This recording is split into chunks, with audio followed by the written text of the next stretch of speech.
Mental illness is a common struggle that has been highly stigmatized over the course of history. Today, I want to talk about the perception of mental illness and how it has changed from the 70s and 80s to more recent times, how it will change in the future, and what we can do as individuals to help the perception of mental illness and erase stigmatization. Let's begin by defining mental illness. According to the American Psychiatric Association, quote, mental illnesses are health conditions involving changes in emotion, thinking, or behavior, or a combination of these. Mental illnesses can be associated with distress and or problems functioning in social, work, or family activities, end quote. To collect my data, I sent out a survey to people asking how mental illness was perceived during their teenage years and how they feel it is perceived now. Out of all participants that either belong to Generation X or Generation Z, I got 58 responses. 27 of those responses were from Gen X and 31 of them were from Gen Z. I also interviewed a few people for my research to get more in-depth explanations and specific viewpoints on this topic. I begin by asking them a simple question. When was the first time you heard of mental illness? The first time that I remember was, I was probably like 8 or 9, and my grandfather actually committed suicide. And I had always wondered why my grandpa was dead and no one talked about it. And then a family friend mentioned that that was what happened, and I asked my mom about it, and I got a very brief, lacking detail answer. And it felt like something really shameful, like that my mom was embarrassed by it. In middle school, when these counselors came in and they talked about suicide, they just kind of came in and were like, hey, if you need this, here it is. But it was kind of like they gave us a phone number, which isn't that helpful. And obviously they said oh, you can always come to your counselors and everything.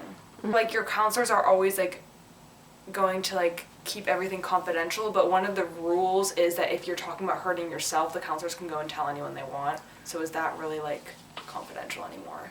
Yeah. So did people kind of have a general consensus that you don't really talk to the counselors? Yeah, you don't talk to a counselor. Yeah.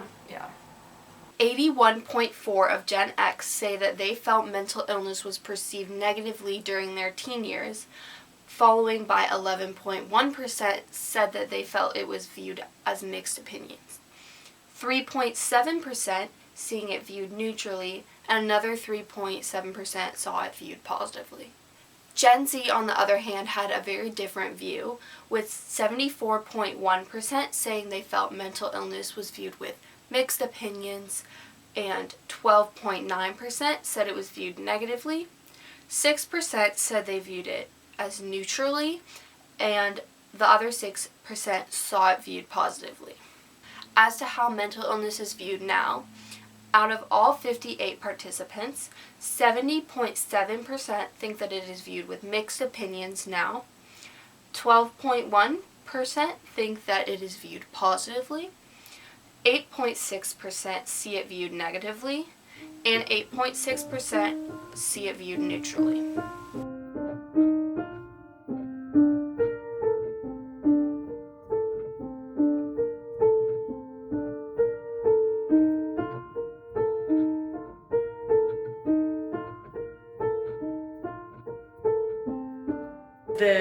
When I was 12, I guess, when you go to 7th grade, there was a girl I had played softball with who was diagnosed with an eating disorder, and I remember someone saying she was mentally ill, and I immediately went to the idea of my grandfather's suicide and thinking that means she's going to die, and it was really ooh, what, this is kind of terrifying. And so it felt very like a huge, deadly deal. It was like finding out someone had cancer. It was people made fun of it. It wasn't taken seriously, but it also wasn't romanticized. It wasn't it was just it wasn't the Olympics. It was a joke. It was very rarely mentioned, except in cases where something happened, like this girl being sent away. We used the adjective depressing to describe things that were a bummer. But I never remember hearing people discuss depression as a concept. The teachers know that they brought up the fact that people will joke about suicide. I think that if you were truly struggling with suicide or suicidal thoughts, it would be detrimental. During their teen years, 96.3% of Gen X feel that mental illness was not accurately viewed, and 3.7% feel that it was, while 67% of Gen Z feel it wasn't accurately viewed, and the other 32.3% feel that it was. Still, the majority of people think that mental illness is not viewed accurately, but the numbers have gone down from Gen X to now Gen Z's teen years. When researching something, I always think it's important to find an opposing view. In an article from 2020 in the Psychiatric Times, psychologist Lucy Johnstone talks about how she believes in psychological formulation instead of a diagnosis.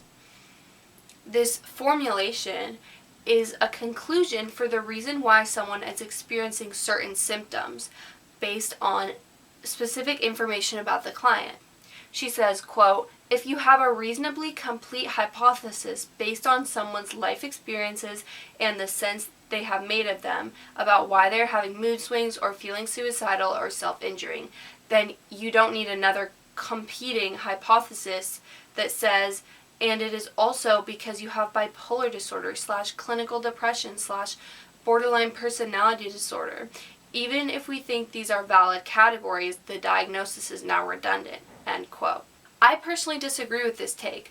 While life circumstances and things like that can definitely aggravate symptoms, having an underlying condition could be the baseline reason of why they are there in the first place. This definitely isn't true for all cases, but I still think there could be multiple reasons for a symptom, things that add to the problem and aggravate the symptoms. I don't think that makes the diagnosis redundant at all.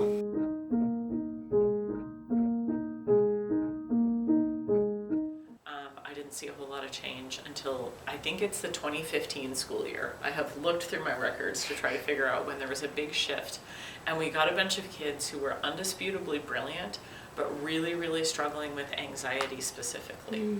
And seeing how they were trying to fight through that and find medications that worked, and were not willing to let go of their dreams because of their anxiety, but seeing how even though they were so determined to get to the other side of this and be able to manage it better, it was causing just utter havoc. I don't know how accurately I can talk about how perceptions of mental illness have changed, because for the past 9 years, I've been working in an environment that is so unusually open about it.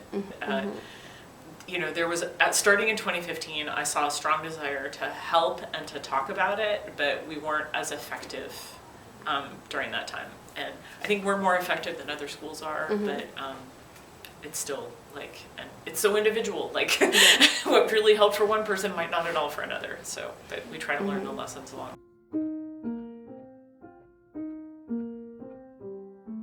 I think there will be a backlash because some of what I think that we are as a society seeing, I think we're seeing a real crisis in mental health related to the pandemic, but also related to some worries about the political situation, about climate change, sort of existential dread anxiety that is making other mental health challenges harder to deal with.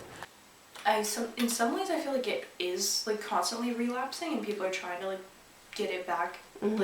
People are constantly fighting against it, which is good. But it really just depends on what type of media you're consuming and what type of information you're getting from where you're getting it. People start to identify, socially, my identity is with this mental health challenge, that then symptoms kind of start to conform to what they expect to see. And I do think we are seeing some people who are definitely feeling some depression or feeling some anxiety that are embracing that as an identity, and then that has an effect on other kids of I also feel this, therefore I must feel all these other things. And then people, I think, start to take it less seriously, parents, probably teachers, probably peers, start to think this is all sort of an identity performance rather than an actual illness. And I worry that we're headed for some backlash with that, where people become less empathetic about coping specifically with depression and anxiety. I think we are cooked, like Yeah. literally. But you know, people have been fighting for youth, like mental health and women's health for years, and we can't let them win. You know, Yeah. the bad people win. We can't let. No, yeah. Yeah, you have to keep fighting because Yeah. like, yeah, there's no time to just like sit and do nothing. Like, you want change, you have to be the change you want to see. In a lot of ways, I think that the perception of mental illness has improved over the years. It is definitely a lot more talked about now than it was back in like the 70s and 80s, and it is definitely less stigmatized, but I also think that in a lot of ways it's not, and it also depends a lot on where you are. Looking into the future, again, I kind of see it going back a little bit. I mean, obviously we don't know what's going to happen. I would love to see it getting better and continuing to like really destigmatize. But I mean, I feel like with everything relapses and always comes back at some points in time. And I feel like in this era of politics and just the world in general, it kind of seems like a lot of things are coming back. The future is scary and we don't know what's going to happen, but I think the best thing we can do is just talking about it to try and keep the conversation going. And that brings me to my next point, which is what can you do? What can we do as individuals to prevent this stigmatization and really improve the perception? So from my research and my own personal opinions and viewpoints, I think that having conversations about mental health and mental illness is probably the biggest and most convenient thing that we can do to prevent the stigmatization. The biggest takeaway for me from this was that talking about mental health and mental illness is one of the best ways to destigmatize it and just make it a more open conversation.